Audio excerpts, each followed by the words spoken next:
Are you ready to run a complete remote team and remote operation in your digital agency? Hi, my name's Damien Papworth. I'm from a company called Globotel. At Globotel, we're here to help digital agency owners design their digital agency to deliver. And when we say deliver, we don't just mean for your clients, we mean for you, the business owner, so you can create the income and the lifestyle that you dreamed of. That, after all, is why we started our digital agencies, isn't it? At the recording of this video, we're in the middle of the coronavirus pandemic crisis. At the start of last week, we transitioned our team of 200 staff from an office-based scenario to a remote team-based scenario. And we did this within a day without a hitch. Now, that had me thinking. I was wondering, why was our transition from office-based to remote team so easy and so seamless? And I worked out there's a number of things that made it work for us. And that's what I'm going to talk to you about today. If you're a digital agency owner here on YouTube today looking for ideas on how to create a better digital agency, why not subscribe to our channel?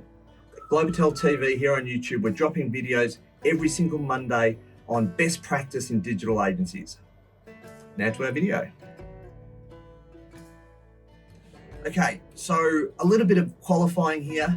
Those 200 staff, we're spread out over 4 countries. So to some extent, we already had the infrastructure of remote team management in place, even though it was being used in an office scenario. So the first critical piece of software and systems that you need is 100% around communication rhythms. So what do I mean by communication rhythms? Basically what you need to think about doing is, if you've got an office, you have people, for example, communing around the coffee machine and having, inner office discussions, brainstorming, informal brainstorming, idea sharing in the office.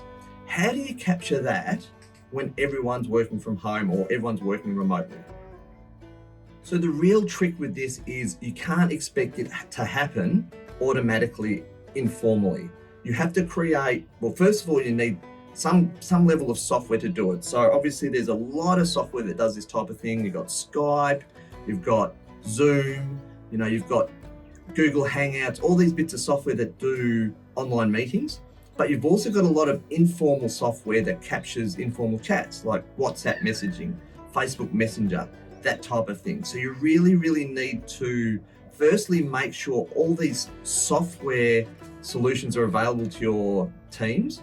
You need to have, official company policy around which ones are used for what, and you need to create groups. So you need to create groups where people can ping messages, looking for feedback, looking for answers, looking for support, looking to move business on to the next step, with all that can happen informally.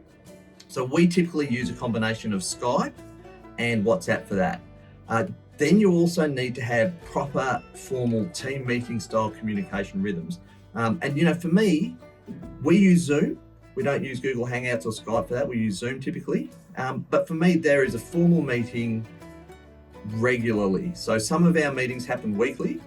Some of our meetings happen once a day, every morning. Super, super important to get those rhythms going and keep them going when people are distant, so that even though people are physically distant, the communication stays very, very close. So that's the first thing. Software to support meetings, software to support informal discussion, and proper process and rhythms around meetings to keep everything moving.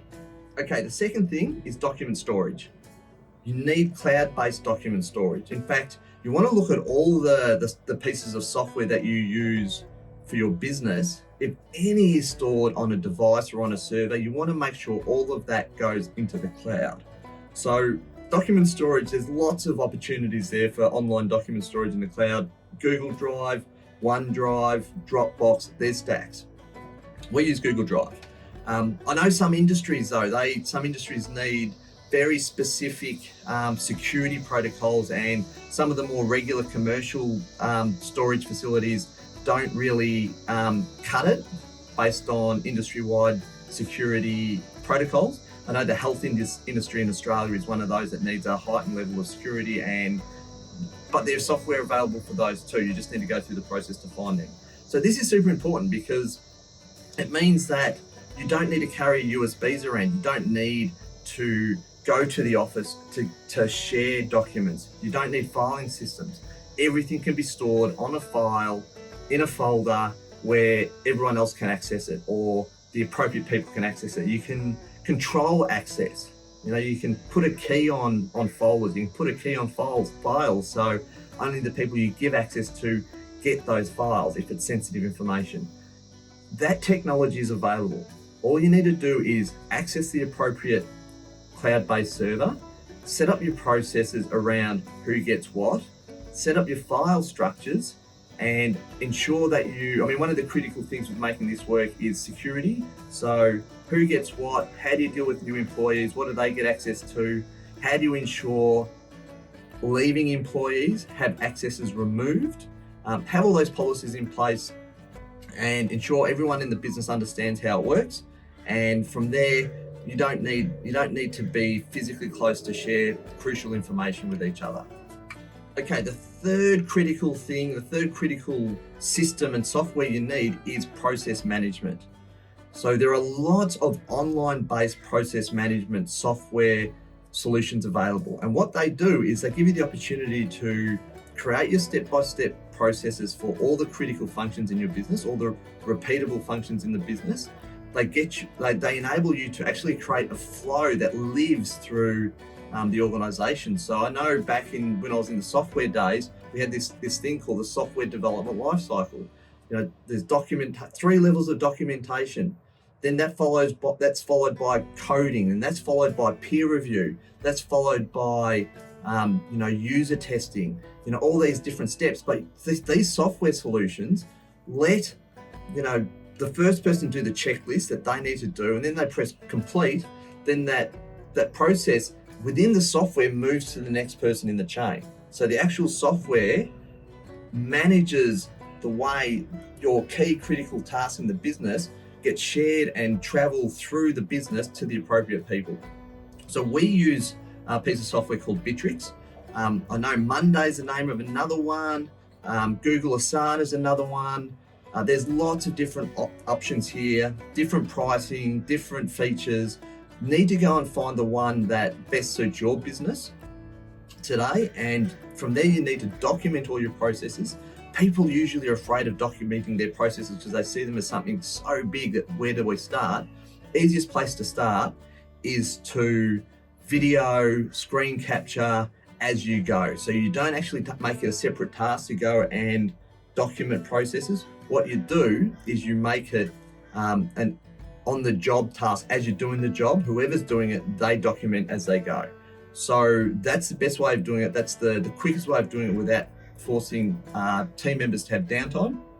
In the end, you've got a robust software-based process management system that you can then force all the staff to use.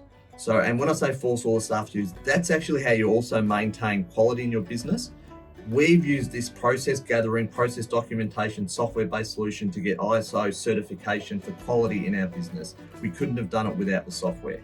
So what this has actually meant for us going to a remote managed team is that it doesn't matter if our staff are sitting on a desk in the office or sitting back at home on their home office desk. What happens is our software Bitrix actually manages the workflow. Lots of reporting again around what's being finished and what's not being finished and what's outstanding. Team members get to the office in the morning, they open their laptop, log into Bitrix first. They don't log into emails first to work out what they need to do. They log into Bitrix and it's got all the outstanding jobs that they need to do. I just go through the task, go through the checklist, finalize it, it goes to the next person. So with that in mind, our staff, there was no blip in what their workflow was on the day. One day they were working in the office, they'd open Bitrix, which told them what jobs they had to do and what projects they were working on. Then the next day they opened their laptop at home, logged into Bitrix, and Bitrix told them what jobs they had to work on today.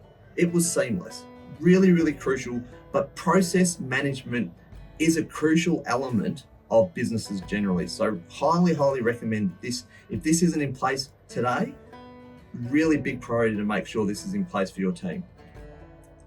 Now, the final thing that we had that made that held everything together for us with our transition from office-based to remote teams is, workflow and communication with clients. And that's very different from workflow within the office because, the clients don't want to see every single bit of minutia that goes through the office. They don't need to see all the communication. They don't need to see all the problem solving and the programming. What they need to see is the outcomes. What they need to see is when they're required to come and do some testing or some checking, what they need to see is progress, so they're not wondering in the back of their mind, what's going on at the moment? I need to contact these guys. And we use a system called Basecamp for that. So Basecamp, we have a much like a milestone-based workflow that the clients get communicated with scripted communication. But every time a milestone's hit, Basecamp shoots out all the information so the client understands where the process is at and what are the next steps. As far as our clients are concerned, they don't know the difference between if we're in the office or we're at home. That client communication that's served by a Basecamp project management system, it operates exactly the same. It's cloud-based. So, nothing's changed for us other than the geography of where people are working from. We still have the same communication rhythms. So we still have the same process-driven workflow in the remote office. We still have the same communication protocols and milestone project plans with our clients and communication around that.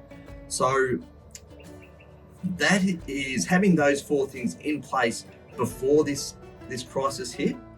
Those 4 key things are what enabled us to transition to remote office with no drop off in productivity, no drop off in quality within 24 hours. So obviously Globitel, we're a resource partner for digital agencies. We have a remote team that can plug into your business so that you have a remote team. If you'd like some more information on how we can help your digital agency with our remote team, I'll put a link in the description below in the comments where just let us know, click the link, let us know a little bit about your agency, and one of our digital business specialists will be in touch to see how we can help. If you've enjoyed this content, please like the video. If you know a digital agency that's struggling to transition to a remote team, please share this with them. I hope you've enjoyed the content, and we hope it really helps all the digital agencies that are struggling through transition to remote team. Once again, if you're a digital agency owner just looking to improve your digital agency, please subscribe to our channel, Globitel TV. We're dropping videos every single Monday on best practice digital agencies. That's it for me for today, and I'll see you next Monday.